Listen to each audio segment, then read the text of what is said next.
Welcome to study for civil services. दोस्तों, Mesozoic era को हम देखने वाले हैं। इससे पहले हमने पैलेजोइक इरा को देखा था। पैलेजोइक इरा में हमने अलग अलग जो पीरियड्स हैं उस पर चर्चा की थी, जिसमें कि कार्बोनिफेरस था, पर्मियन था, उससे पहले हमने सिल्यूरियन, आर्डोविसियन, इस प्रकार के पीरियड्स को देखा है। उन सभी पीरियड्स में हमने देखा कि एक के बाद एक जो ऑर्गेनिज्म है वो डेवलप हो रहा है, चाहे वो वाटर वाला पोर्शन हो या लैंड एरिया हो। और अंत में जब हमने पर्मियन को देखा था, पर्मियन पे हमने अपनी बात को समाप्त किया था, तो वहां देखा कि वनस्पतियों का विकास तेजी से स्थल खंड पर हो रहा है, यानी लैंड एरिया पर हो रहा है।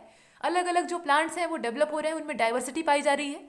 डेसिडिवस टाइप के जो ट्रीज हैं वो डेवलप होते हैं। ऐसा क्यों होता है? क्योंकि जो वर्षा की मात्रा है वो कम हो गई रहती है, और नमी जब घटती है और तापमान बढ़ता है, क्लाइमेट में तेजी से बदलाव आते हैं, तो इस वजह से पतझड़ वाले वृक्ष विकसित होते हैं, यानी डेसिडिवस जो फॉरेस्ट है वो डेवलप होते हैं, जो कि एक खास मौसम में पानी की बचत करने के लिए, अपने वाटर को कंजर्व रखने के लिए अपनी पत्तियों को गिरा देते हैं। इस प्रकार के वृक्ष बनते हैं, और स्थल खंड पर अब तेजी से जो जीव हैं उनकी भी तादाद बढ़ने लगती है, जिसमें कि कीड़े मकोड़े हैं, छोटे छोटे जो इंसेक्ट्स हैं वो पहले बनते हैं। इससे पहले हमने ये देखा था कि वाटर वाला जो पोर्शन है वहां पर जीवन का विकास सबसे पहले होता है, लेकिन यहाँ पर पर्मियन तक आते आते जो वाटर वाला हिस्सा है, यानी ओशियन वाला पार्ट है, उसमें जीवों की संख्या कम होने लगती है, उनकी तादाद सिकुड़ने लगती है। और जो लैंड वाला एरिया है, लैंड वाला पोर्शन है, उसमें जीवों की संख्या तेजी से बढ़ने लगती है, चाहे वो प्लांट्स हो या फिर जो ऑर्गेनिज्म जीवों के रूप में है, इंसेक्ट्स के रूप में है, वो हो। ये हमने देख लिया था। अब यहाँ पर मेसोजोइक इरा को जब हम देखेंगे तो सबसे पहली बात तो यह है कि इसे सेकेंडरी पीरियड के नाम से भी जाना जाता है। इससे पहले हमने जो पिछली इरा है उसको देखा था, पैलेजोइक वाली। तो पैलेजोइक को हम क्या कहते थे? प्राइमरी कहते थे। अब यहाँ पर यह जो है इसे सेकेंडरी कहेंगे। अब यह जो सेकेंडरी पीरियड है इसमें कई हिस्से हैं, इसे भी कई सेगमेंट्स में बांट कर देखेंगे। और यह जो सेगमेंट्स हैं यह 3 पार्ट में बटे हुए हैं, मतलब 3 हिस्से इनके हैं। पहला तो ट्रियासिक है, दूसरा जुरासिक है, और अंतिम वाला जो है वो है क्रिटेशियस। अब सबसे पहले ट्रियासिक को देखने का नंबर है। तो ट्रियासिक जो है, मतलब ट्रियासिक शक, इसकी शुरुआत होती है आज से करीब 22.5 करोड़ साल पहले, यानी 22.5 करोड़ ईयर्स पहले इसकी शुरुआत होती है, और यह लगभग 4.5 करोड़ साल तक रहता है। और इस समय जो अर्थ की क्रस्ट है उसके ऊपर, या ये कह लीजिए कि जो अर्थ है उसके पूरे चारों ओर मरुस्थलों का विकास होता है। डेजर्टिफिकेशन बहुत तेजी से होता है, और इसके पीछे जिम्मेदार है क्लाइमेट में तेजी से ड्राइनेस आती है और वर्षा की मात्रा कम होती है, इससे डेजर्ट बनने लगते हैं। और ब्रिटेन में इसको बड़े पैमाने पर देखा जाता है। ब्रिटेन वाला जो पोर्शन था वहाँ पे खारे पानी की लेक्स बनने लगती हैं, उनका फॉर्मेशन होता है, और उसके चारों ओर जो लैंड एरिया है उसमें सैंड इकट्ठी होने लगती है और डेजर्टिफिकेशन होने लगता है, तो मरुस्थल पाए जाते हैं। ये सब हम देखेंगे।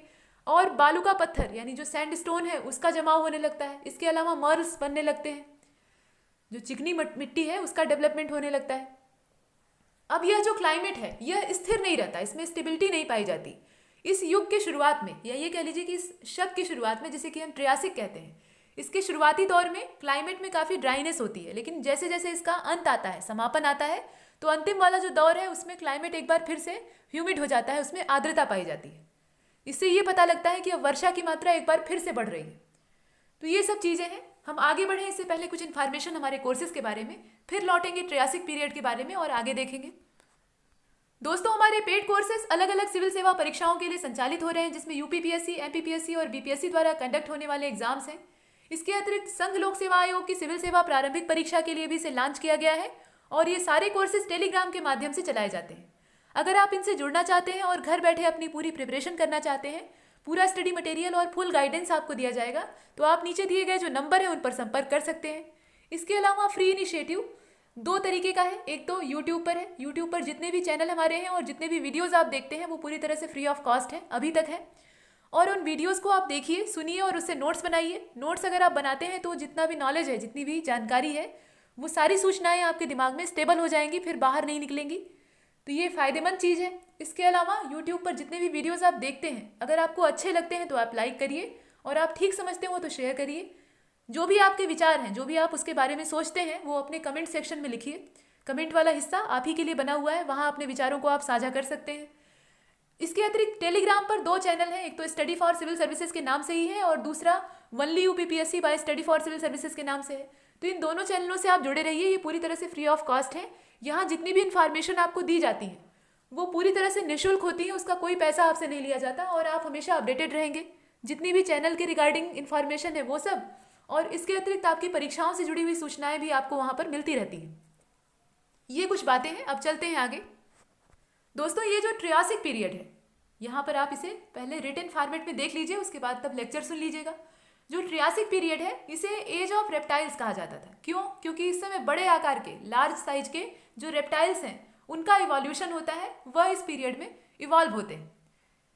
बड़े आकार के जो रेंगने वाले जीव हैं जिन्हें कि हम सरीसृप कहते हैं, जैसे कि आपने छिपकली अपने घर की दीवारों पर देखी होगी, वह जो छिपकली होती है उसी तरह के रेप्टाइल्स बनते हैं, लेकिन इनका जो आकार है वो काफ़ी बड़ा होता है, ये बड़े साइज के होते हैं और इसी वजह से ट्रियासिक पीरियड को हम एज ऑफ रेप्टाइल्स कहते हैं। इससे पहले हमने मत्स्य युग के बारे में देखा है जहाँ पर एज ऑफ फिशेज था, मतलब मछलियों का डेवलपमेंट होता है तो उस युग का नाम मछलियों के नाम पर रख दिया जाता है।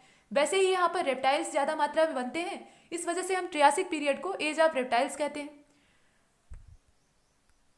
अब इसमें कुछ रेप्टाइल्स की जो वेराइटीज़ हैं वो बनती हैं और इसके अलावा लोबस्टर बनता है। लोबस्टर जो है ये समुद्र में रहने वाला जीव है, इसका इवोल्यूशन समुद्र में होता है, सीज में होता है। और मैमल्स इसी समय आते हैं, जो स्तनधारी जीव हैं, मैमल्स हैं, उनका भी इवोल्यूशन इसी समय होता है।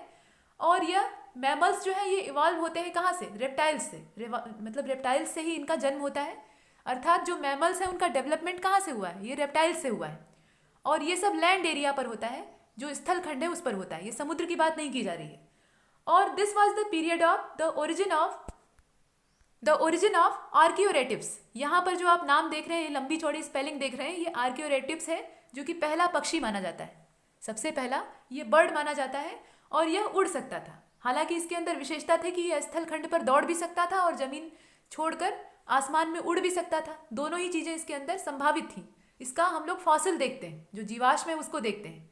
असल का जो आर्कियोरेटिव्स है उसको हमने नहीं देखा है, लेकिन फिर भी ऐसा माना जाता है कि ये पक्षी का सबसे जो प्राथमिक रूप है, जो प्राइमरी स्टेज है वो रही होगी। सबसे पहले बर्ड्स जो हैं वो इसी तरीके से डेवलप हुई हैं, इसी तरीके से उनका विकास हुआ है।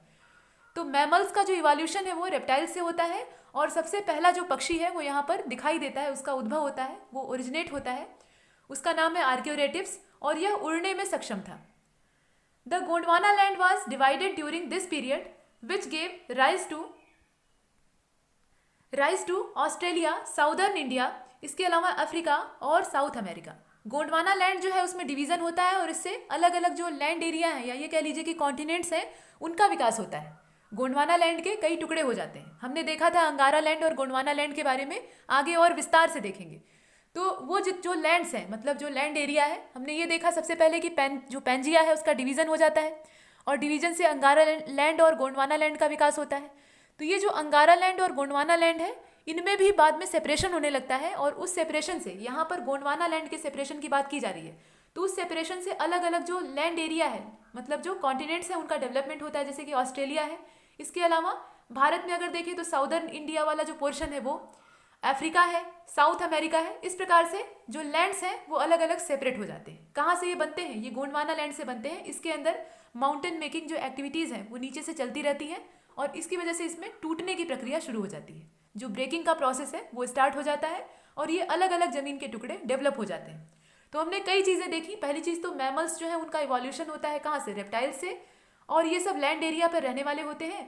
और इसके अलावा आर्कियोरेटिव्स बनता है। आर्कियोरेटिव्स का जो उद्भव है, ओरिजिन है, वो यहीं से माना जाता है। और हम बात कर रहे हैं अभी मेसोजोइक की, माफ़ कीजिएगा, मेसोजोइक इरा में हम लोग ट्रियासिक पीरियड की बात कर रहे हैं। मेसोजोइक इरा जो है इसके शुरुआती दौर की बात कर रहे हैं। इसका जो बीच वाला टाइम पीरियड है उसे हम जुरासिक कहते हैं। और बीच वाले समय में हम देखेंगे कि यही जो रेप्टाइल्स हैं जिन्हें कि आप ट्रियासिक वाले पीरियड में देख रहे हैं, इनका साइज़ काफ़ी लार्ज है, तो इन्हीं का आकार और बड़ा हो जाता है और इन्हें ही हम डायनासोर के तौर पर देखते हैं। और ये जो लोबस्टर है इसकी कई प्रजातियाँ, इसकी कई जो वेराइटीज़ हैं वो डेवलप होती हैं। यह लोबस्टर पानी के अंदर रहता है, इसका इवोल्यूशन समुद्र में होता है। मैमल्स भी यहाँ जनरेट होते हैं और आर्कियोरेटिव्स भी जो हैं वो पाए जाते हैं। और अगर ज़मीन में बदलाव की बात करें, जो माउंटेन मेकिंग एक्टिविटीज़ हैं उनकी चर्चा करें, या अर्थ की क्रस्ट पर जो चेंजेस आ रहे थे उनकी बात करें, तो गोंडवाना लैंड में डिवीज़न होने लगता है, सेपरेशन होने लगता है और इससे ऑस्ट्रेलिया, साउदर्न इंडिया, अफ्रीका और साउथ अमेरिका जैसे जो पोर्शन है, मतलब कॉन्टिनेंट्स और हिस्से हैं, वो डेवलप होने लगते हैं। अब चलते हैं जुरासिक पीरियड की ओर। यहाँ तक हमने जो ट्रियासिक था उसको देखा। दोस्तों ये जो चित्र आप देख रहे हैं, यह जो फिगर आप देख रहे हैं, ये लोबस्टर का फिगर है। ये नॉर्वेजियन लोबस्टर है, इसकी एक प्रजाति है, लेकिन लोबस्टर दिखता ऐसा ही था और यह केकड़े के जैसा होता था। यह जो स्ट्रक्चर इसका है वो क्रैब के जैसा होता था और केकड़ा जैसा होता है वैसा ये भी है। देख रहे हैं आप, थोड़ा सा परिवर्तन है इसमें, चेंजेस है। ये मछली की ही एक प्रजाति है, मतलब मछलियों का ही ये संबंधी माना जाता है। तो ये बना उस समय, मतलब जिसकी हम बात कर रहे थे ट्रियासिक पीरियड की। और ट्रियासिक पीरियड में लोबस्टर का विकास बहुत ज़्यादा समुद्र वाले पोर्शन में, यानी जो सीज वाला एरिया था, वाटर वाला पोर्शन था, उसमें होता है। और ज़मीन पर रेंगने वाले जो रेप्टाइल्स हैं उनका भी डेवलपमेंट होता है। और मक्खियाँ जो फ्लाइज होती हैं वो, और उसके अलावा दीमक, यह भी बनते हैं। जो ज़मीनी एरिया था, लैंड वाला पोर्शन था, उसमें मक्खियों और दीमकों का भी विकास होता है। ये बड़ी बात है। और इस समय जलवायु जो है वो आर्द्र तो होती है, लेकिन बाद में होती है। शुरुआती दौर में आर्द्रता इसमें बहुत कम होती है, ह्यूमिडिटी की मात्रा बहुत कम होती है। और यही वजह है कि जो कोणधारी वन होते हैं वो पाए जाते हैं और पत्तियां बाद में मुलायम पाई जाने लगती हैं। अब जो रेंगने वाले रेप्टाइल्स थे वो मांसाहारी थे। जिन रेप्टाइल्स की हम यहाँ पर बढ़ा चढ़ाकर चर्चा कर रहे हैं वो असल में नॉन वेजिटेरियन थे। और बाद में आप इन्हें ही रूपांतरित रूप में, मतलब इनका ट्रांसफॉर्मेशन देखेंगे डायनासोर्स के रूप में। तो आइए अब जुरासिक को देख लेते हैं। ट्रियासिक पर बहुत ज़्यादा पर्याप्त मात्रा में चर्चा हो गई है। यह जो समय था ये पूरा 4.5 करोड़ साल का था। इतने समय तक ट्रियासिक पीरियड रहा।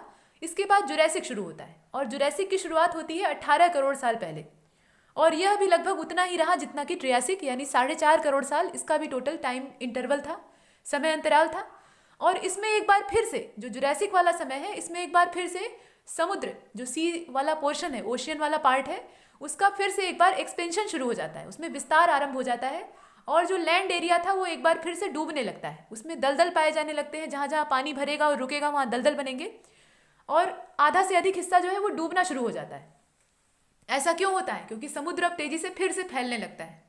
तो ये हलचलें लगातार चल रही हैं। इसका मतलब क्या है? नेचर कुछ बदलाव ले आना चाहती है और वो बदलाव वर्तमान में हम जिस रूप में देख रहे हैं वही था। लेकिन उस समय इसमें तेजी से परिवर्तन आ रहे थे। बहुत सी जीव प्रजातियां नष्ट हो रही थी और नए जीव बन रहे थे जो इस सिचुएशन में खुद को रख ले रहे थे, ढाल ले रहे थे, वो सरवाइव कर जा रहे थे। और जो इसके हिसाब से अपने आप को एडजस्ट नहीं कर पा रहे थे वो नष्ट हो जा रहे थे। तो इस प्रकार से नए नए जीवों का डेवलपमेंट हो रहा था और ये लोबस्टर जो है ये अपने आप को बचाने में सक्षम हो जाता है, मतलब सफल हो जाता है। यह परिस्थिति के हिसाब से, मतलब ट्रियासिक से लेकर जुरासिक तक जो सिचुएशन चेंज होती है उसके हिसाब से खुद को ढाल लेता है और ये जी जाता है। इसमें ज़्यादा तेज़ी से फैलाव होता है। इसकी जो जनसंख्या है, आबादी है, वो तेज़ी से फैलने लगती है, इसकी संख्या में वृद्धि होती है। इन द जुरासिक पीरियड, यहाँ पर आप पीडीएफ में रिटन फॉर्मेट में देख रहे हैं। In the Jurassic period dinosaur appeared on large scale and the number of lobster kept on increasing. Lobster की भी संख्या बढ़ने लगी थी, उसमें भी इंक्रीज देखने के लिए मिला था। और इसके अलावा डायनासोर्स यहाँ पर अपीयर्ड हुए थे, वह दिखाई पड़ने लगे थे बड़े पैमाने पर, लार्ज स्केल पर। एक लगातार संख्या में इनकी वृद्धि हो रही थी और ये एकाएक हुई थी, मतलब इतनी तेज वृद्धि ये एकाएक हुई थी। और कहा जाता है कि जो चीज़ बहुत तेज बढ़ती है वो उतनी ही तेज खत्म भी हो जाती है। तो डायनासोरों का डेवलपमेंट जितना तेजी से हुआ उतना ही तेजी से इनका विनाश भी हो गया, इनका डिस्ट्रक्शन भी हो गया। तो ये हम देखेंगे। और इसके अलावा land, aquatic and aerial animals are believed to be appear in this period. यहाँ पर जो लैंड वाले एनिमल्स थे, मतलब लैंड वाले पोर्शन के जो एनिमल्स थे वो, इसके अलावा एक्वाटिक, कहने का मतलब ये है कि जो जलचर थे, पानी में रहने वाले जीव थे वो, और जो एरियल थे, हवा में उड़ने वाले जीव, उन तीनों का ही विकास हुआ। ये जो जुरासिक पीरियड है ये काफ़ी मायनों में खास है। एक तो सबसे बड़ी बात, इसको हम लोग डायनासोर के लिए जानते हैं, लेकिन और भी बड़ी बड़ी चीज़ें हुई थी। जैसे कि लोबस्टर नाम का जो प्राणी था उसका भी डेवलपमेंट काफ़ी अच्छा खासा होता है और उसकी जो पॉपुलेशन है वो इंक्रीज करती है। वो समय के साथ खुद को सर्वाइव कर लेता है, जिंदा रख लेता है और अपने आप को ढाल लेता है, इसलिए वो अपनी तादाद बढ़ाता है और तेज़ी से समुद्र में बढ़ने लगता है। तो ये तो बात हो गई जो समुद्र वाला एरिया था उसकी।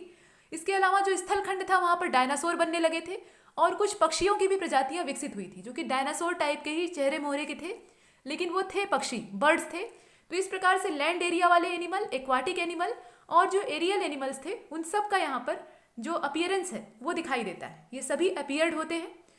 जूरा माउंटेन वाज फार्म्ड, जो स्विट्जरलैंड का जूरा पर्वत है वो यहाँ पर जनरेट होता है, उसका फॉर्मेशन होता है। For the first time flowering plants were evolve during this period. जो फ्लावरिंग प्लांट्स थे यानी फूल देने वाले पौधे थे उनका इवोल्यूशन इस पीरियड में होता है और ये पहली बार होता है। इससे पहले हमने जितनी भी वनस्पतियों को देखा है, जितने भी प्लांट्स या जितने भी फ्लोरा की वेराइटीज़ को देखा है, उन सब में पत्तियाँ पाई गई हैं। काफ़ी ऊंचे ऊंचे हाइट के ट्रीज होते थे, पत्तियाँ होती थी, लेकिन इस प्रकार के फूल नहीं होते थे।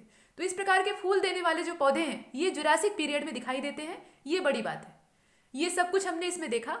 और खास बात क्या है कि डायनासोर्स जो है उनका डेवलपमेंट होता है, और उससे भी बड़ी बात यह है कि स्थल, जल और आकाश में उड़ने वाले तीनों ही प्रकार के जो प्राणी हैं, यानी लैंड एरिया वाले, एक्वाटिक एनिमल्स और एरियल एनिमल्स, इन सब का डेवलपमेंट होता है। मतलब जो पक्षी हैं, जो जलचर हैं और जो थलचर हैं, वो सब यहाँ पर आते हैं, दिखाई पड़ते हैं, अपीयर्ड होते हैं। जूरा पर्वत जो है वो इसी समय बनता है, और पहली बार फूल देने वाले जो पौधे हैं उनका डेवलपमेंट इसी समय में होता है। लोबस्टर और ज़्यादा डेवलप हो जाता है, उसकी पॉपुलेशन में काफ़ी बड़ा बूस्ट देखने के लिए मिलता है, मतलब वो तेज़ी से बढ़ने लगता है, उसकी संख्या बढ़ने लगती है। ये सब कुछ हमने देखा, और डायनासोरों का विकास जितनी तेज हुआ था वो काफ़ी आश्चर्यजनक था अपने बारे में। तो उसके बारे में देख लेते हैं। जुरासिक पीरियड, ये जुरासिक पीरियड अच्छा नाम क्यों पड़ा है, क्यों इसे जुरासिक पीरियड कहा जाता है, इसके पीछे रीज़न क्या हो सकता है। यहाँ आप देख ही रहे हैं कि स्विट्जरलैंड में जो जूरा पर्वत है, जूरा माउंटेन है, उसका फॉर्मेशन इसी समय होता है जुरासिक पीरियड में। यही कारण है कि इस पीरियड को जुरासिक पीरियड कहा जाता है। जूरा से बना हुआ है जुरासिक, तो इसलिए इसे जुरासिक कहा जाता है। स्विट्जरलैंड में जो जूरा माउंटेन है वो इसी समय का डेवलप हुआ है। ट्रियासिक नाम क्यों पड़ा, ट्रियासिक इससे पहले हमने देखा हर पीरियड का अपना एक नाम है, तो उसके पीछे एक रीज़न है।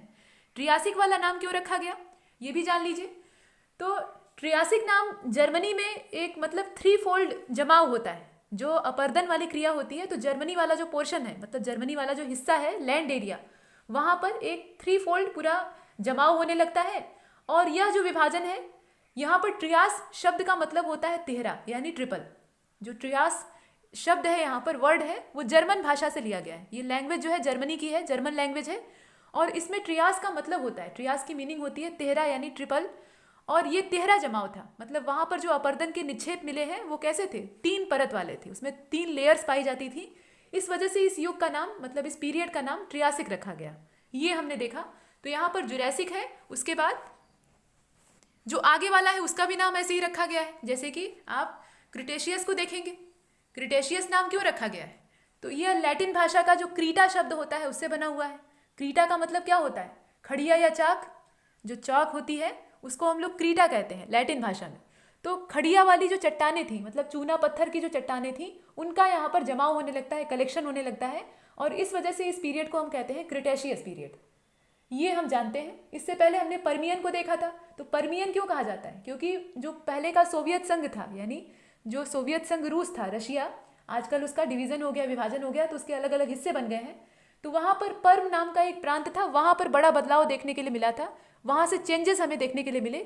सबसे प्राचीनतम साक्ष्य जो एविडेंस है वो यहाँ वहाँ से प्राप्त हुआ। इस वजह से इस पीरियड का नाम पर्मियन रखा गया। कार्बोनिफेरस का नाम आप जानते ही हैं क्यों रखा गया, कार्बन की उत्पत्ति या कार्बन की जो वेराइटी है उसकी मेजॉरिटी यहाँ पाई गई।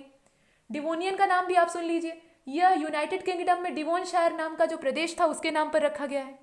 यूनाइटेड किंगडम यानी यूके जो है, यहाँ पर यूएसए की बात नहीं हो रही है, यहाँ पर यूनाइटेड किंगडम की बात हो रही है, यानी हम यूरोप की बात कर रहे हैं। तो यहाँ पर डिवोनशायर नाम का एक स्थान है, उसके नाम पर डिवोनियन रखा गया।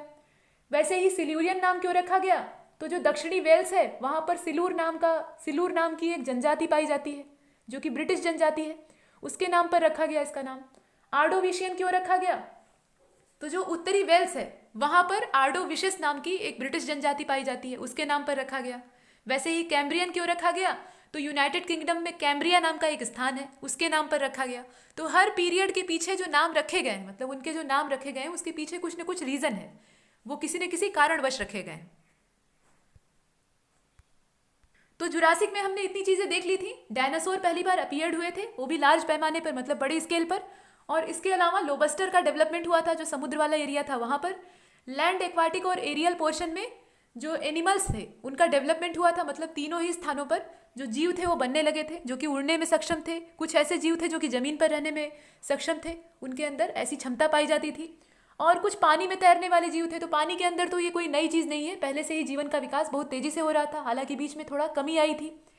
इसके बाद जूरा पर्वत जो है स्विट्जरलैंड का, वो इसी समय जनरेट होता है, उसका फॉर्मेशन इसी समय होता है, इसी वजह से इसे जुरासिक पीरियड कहा जाता है। और पहली बार फ्लावरिंग प्लांट्स जो हैं वो इसी समय दिखाई देते हैं, अपीयर्ड होते हैं। ये बड़ी बातें थी। अब आइए जरा डायनासोरों के दर्शन कर लेते हैं, जिनकी हम इतनी देर से चर्चा कर रहे हैं। दोस्तों, हमने पीडीएफ वाले पार्ट में ये तो देख लिया कि जुरासिक पीरियड में जो रेप्टाइल्स हैं उनमें बड़े पैमाने पर चेंजेस आते हैं, उनका साइज एकाएक बहुत बढ़ने लगता है। तो ये जो आप फिगर देख रहे हैं, खूबसूरत सी शक्ल, तो ये खूबसूरत चेहरा एक रेप्टाइल का है।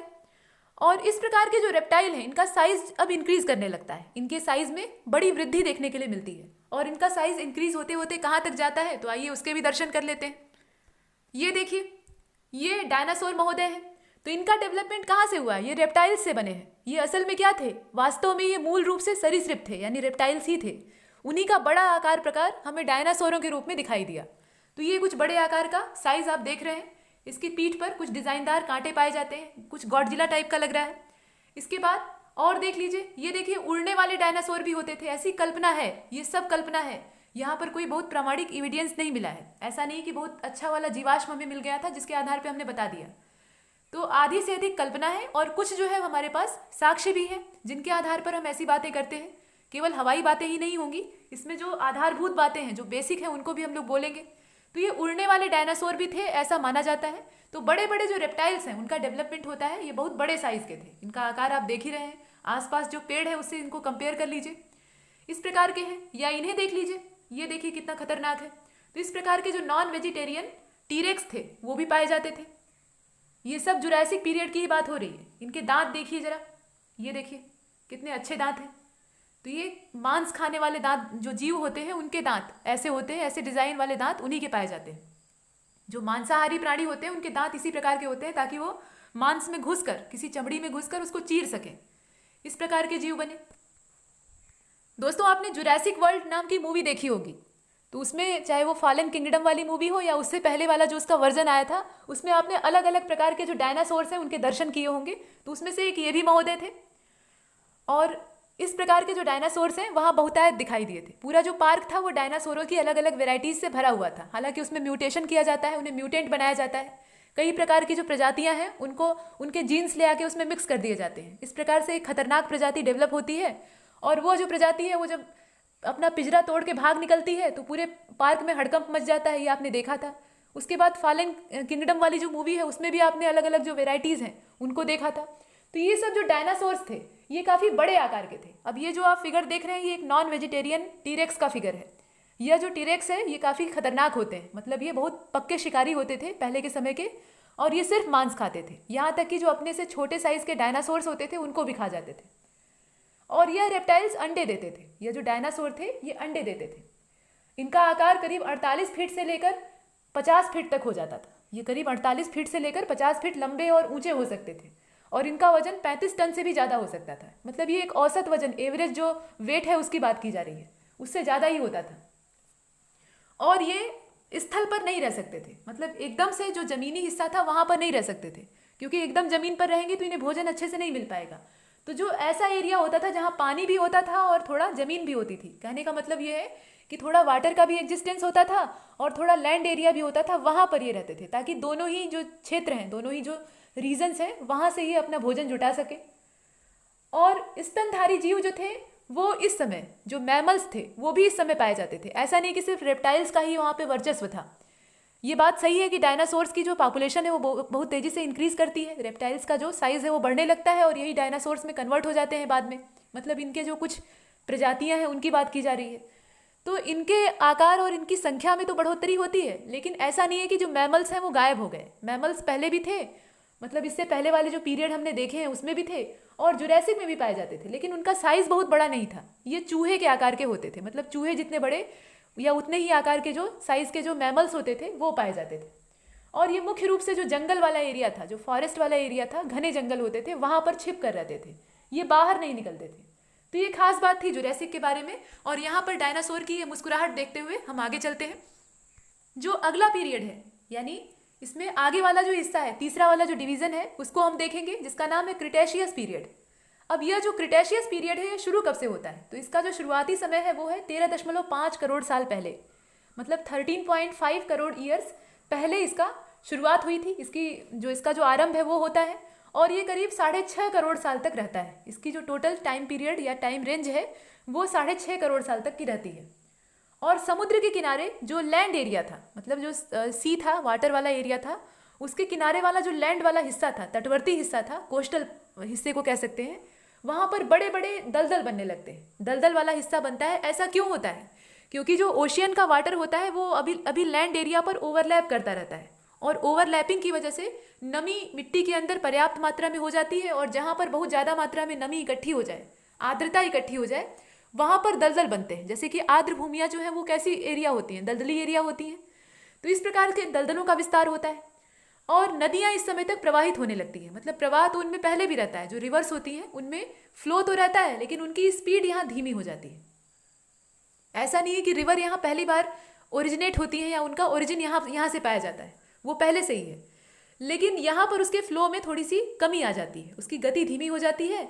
और इसका जो परिणाम होता है वो आप देखते हैं डेल्टा के रूप में। जो डेल्टा का फॉर्मेशन होता है वो नदी की धीमी रफ्तार की वजह से ही होता है। आपने गंगा ब्रह्मपुत्र का जो डेल्टा है उसको देखा होगा या उसके बारे में सुना होगा।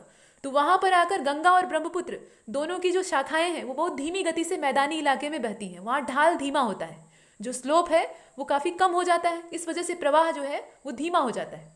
तो इस प्रकार से डेल्टाज बनते हैं, और डेल्टा जहाँ बनते हैं वहाँ मिट्टी का जमाव होता है। नदियाँ अपने साथ जो भी कुछ बहा कर ले आती हैं पहाड़ से या मैदानी इलाके से, वो इस डेल्टा में आकर कलेक्ट होने लगता है, इकट्ठा होने लगता है। और ये काफ़ी उपजाऊ क्षेत्र होते हैं, मतलब यहाँ पे जो फर्टिलिटी होती है वो काफ़ी ज़्यादा होती है। अब इस समय के जो जमाव है, इस समय का जो पूरा इस तरह की मिट्टी का जमाव है, ये नॉर्थ अमेरिका का जो हिस्सा है उसमें मिलता है। मतलब कनाडा वाला पोर्शन जो है उसकी बात की जा रही है। इसके अलावा अलास्का, मैक्सिको और ब्रिटेन का जो डोवर क्षेत्र है वहाँ भी ये पाए जाते हैं। मतलब इस तरह की मिट्टी के जमाव मिलते हैं। और इसी युग में, या ये कह लीजिए कि इस पीरियड में, जो माउंटेन मेकिंग की एक्टिविटीज़ थी वो बहुत ज़्यादा सक्रिय रहती हैं। मतलब उनमें बहुत ज़्यादा सक्रियता आ जाती है। एक्टिविटी तो पहले से ही हो रही थी, और कभी ये तेज़ होती हैं, कभी कम हो जाती हैं, लेकिन यहाँ पर आकर ये बहुत ज़्यादा बढ़ जाती हैं। और इतनी ज़्यादा बढ़ती हैं कि रॉकी, एंडीज़ और जो यूरोपियन कॉन्टिनेंट है वहाँ पर कई तरह की जो माउंटेन रेंजेस हैं वो बनने लगती हैं।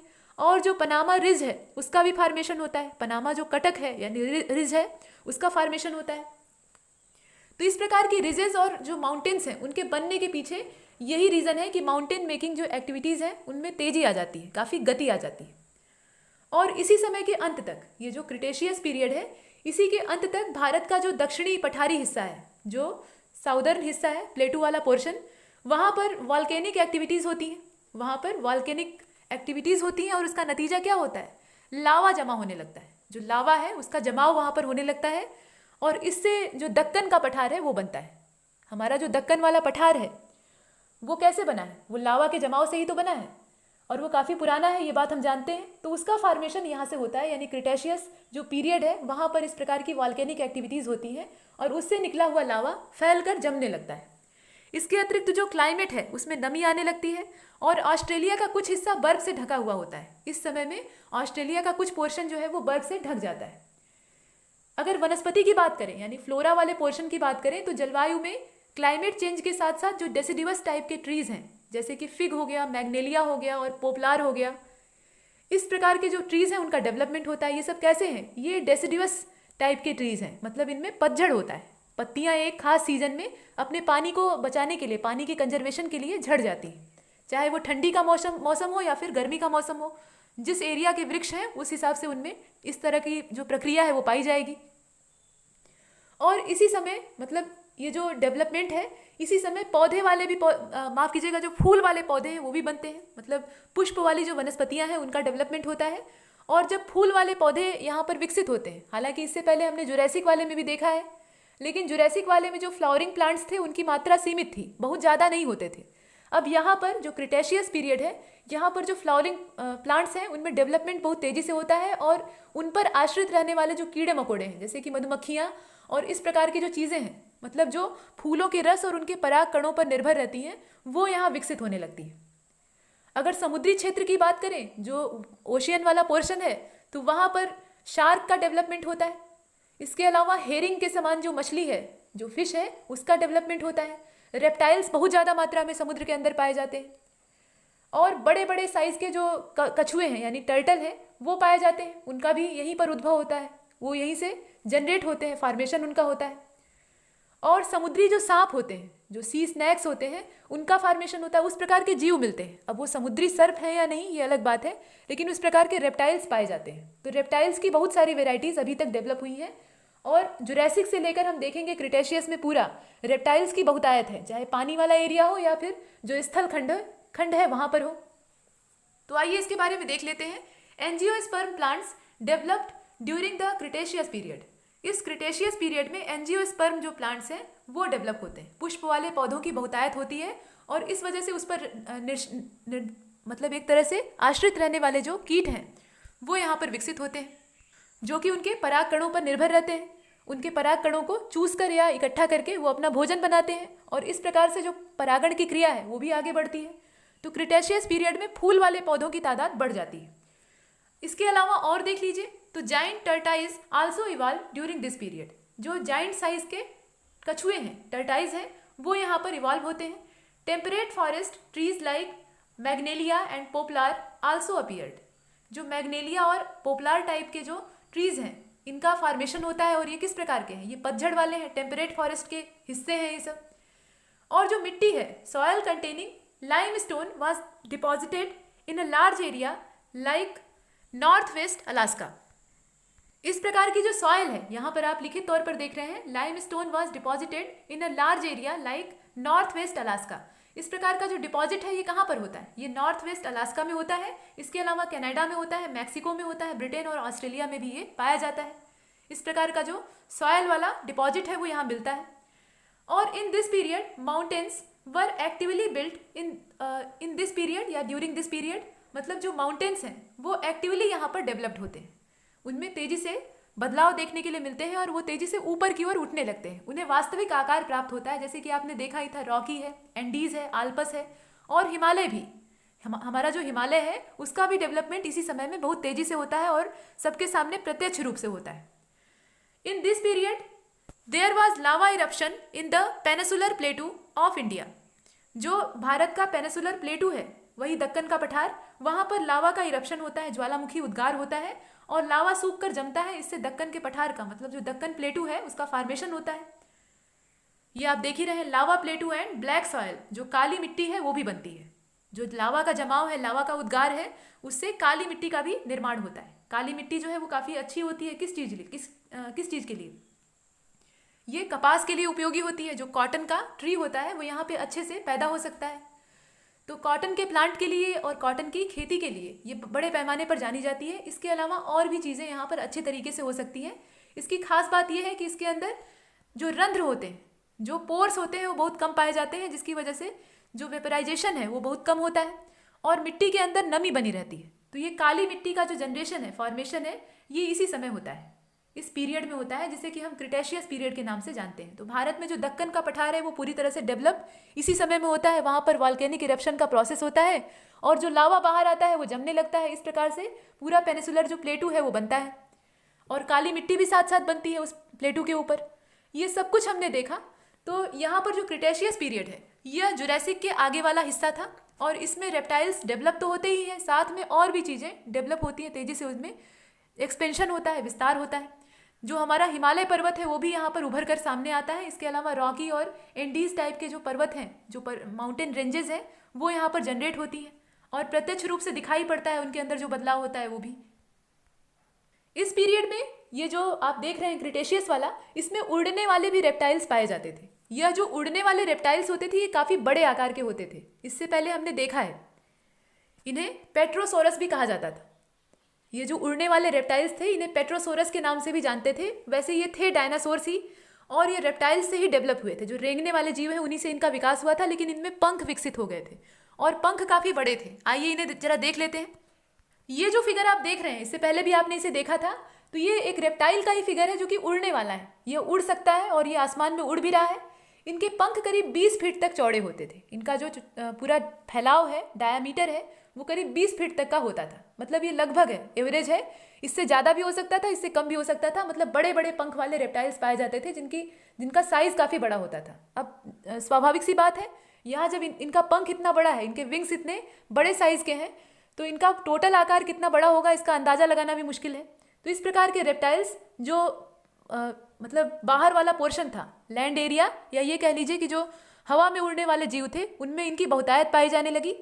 और जो पक्षी बने, जितने भी परिंदे इस समय डेवलप हुए, उनमें 2 तरह से डेवलपमेंट हुआ, 2 तरह का विकास हुआ। एक तो बड़े बड़े पंख वाले पक्षी बने, जैसे कि ये आप देख रहे हैं, ये रेप्टाइल ही है लेकिन बाद में ये चिड़िया का रूप ले लेता है। चिड़िया का रूप कैसे ले लिया है? क्योंकि इसके अंदर पंख उगाए हैं। तो इस प्रकार के बड़े बड़े पंख वाले पक्षी बने और कुछ ऐसे पक्षी बने, मतलब कुछ ऐसे बर्ड्स डेवलप हुए जिनके अंदर पंख ही नहीं था। ऐसे भी पक्षियों का डेवलपमेंट हुआ। लेकिन जो मैमल्स थे उनकी संख्या अभी भी निश्चित नहीं थी। वो कहाँ थे और कितने थे ये गिनती के, मतलब यहाँ पे गिनती करके बताया नहीं जा सकता था। ऐसा नहीं कहा जा सकता था कि बड़े पैमाने पर उनका डेवलपमेंट हो रहा था या बहुत कम डेवलपमेंट हो रहा था। वो छिपे हुए थे, अभी वो फॉरेस्ट वाले पोर्शन में छिप कर रहते थे और छोटे साइज के थे, ये हमने देखा। तो यहाँ पर हमारा वीडियो लेक्चर खत्म होता है। अब इसके बाद जो अगला हमारा लेक्चर होगा, अगला वीडियो होगा, उसमें हम आगे की कथा देखेंगे और देखेंगे कि अर्थ की जो जियोलॉजिकल हिस्ट्री है वो कहाँ तक बढ़ती है और हमारा वाला जो समय है वो कहाँ आता है। मतलब अपना जिस समय को हम लोग इस समय जी रहे हैं वो समय किस नाम से जाना जाता है। तो उस सब के बारे में देखेंगे, वो होगा अगला लेक्चर। इसमें इतना ही और तब तक के लिए नमस्कार।